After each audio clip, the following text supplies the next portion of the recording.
Our lead story tonight is about recession. It was all the rage last year. Many economists were certain that the world would witness a downturn in 2024.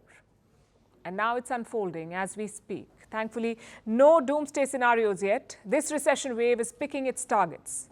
Today, two countries slipped into a recession, Japan and the United Kingdom. Both are major economies and both are shrinking. Japan's economy contracted by 0.4%. The United Kingdom, 0.3%. This is for the last 3 months of 2023.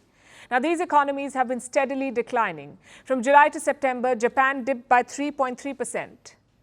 And the United Kingdom, 0.1%. That was the dip. Now, technically, a recession kicks in when an economy contracts for 2 straight quarters.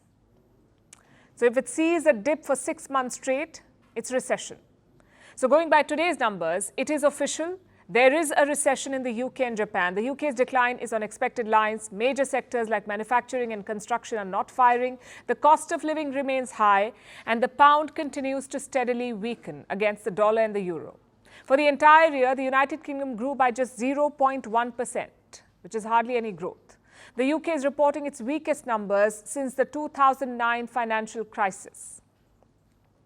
And these numbers are certain to embarrass Prime Minister Rishi Sonak. When he took office, one of his big promises was to grow the British economy. But Sunak and his team have ended up tanking it, although the UK's finance minister does not see it that way. We always expected growth to be weaker while we prioritised tackling inflation. That means higher interest rates. And that's the right thing to do. But the underlying picture here is an economy that is more resilient than most people predicted. Do the people of the UK agree? They're paying more for electricity and gas. They're paying a higher interest on their loans. They may not buy this logic then. In less than 3 weeks, Jeremy Hunt will reveal his next budget. With the UK in recession, he has his task cut out. Which brings us to Japan. Also in recession, but it's a totally different story. Today's numbers come as a surprise to many observers. Japan was not expected to slide into a recession. It was the third largest economy in the world. Today, it has lost that title to Germany.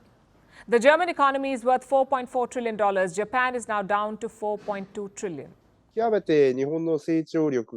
think the fact that Japan fell to 4th place for global economy size is a more serious matter than people originally expected. The reason for the slide is foreign exchange rate. In 2023, the average of the dollar-yen rate was 140.5 Japanese yen against $1 US. This indicates a historical weak yen, which makes the value of the yen weaker and a big reason why Germany overtook Japan. And what is dragging down Japan? Domestic demand is weak, so is consumer spending, which means people are not willing to part with their money, which is not surprising. Inflation in Japan is at a 4-decade high. So when the basics cost more, most people start budgeting their expenses. They spend less.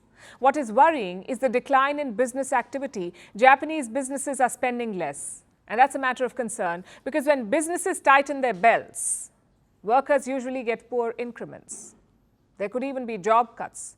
And such a situation creates a cycle. When workers get paid less, they hold back their spending. This can slow down the entire economy. And if this trend continues, Japan's economy could remain in the slow lane for quite some time.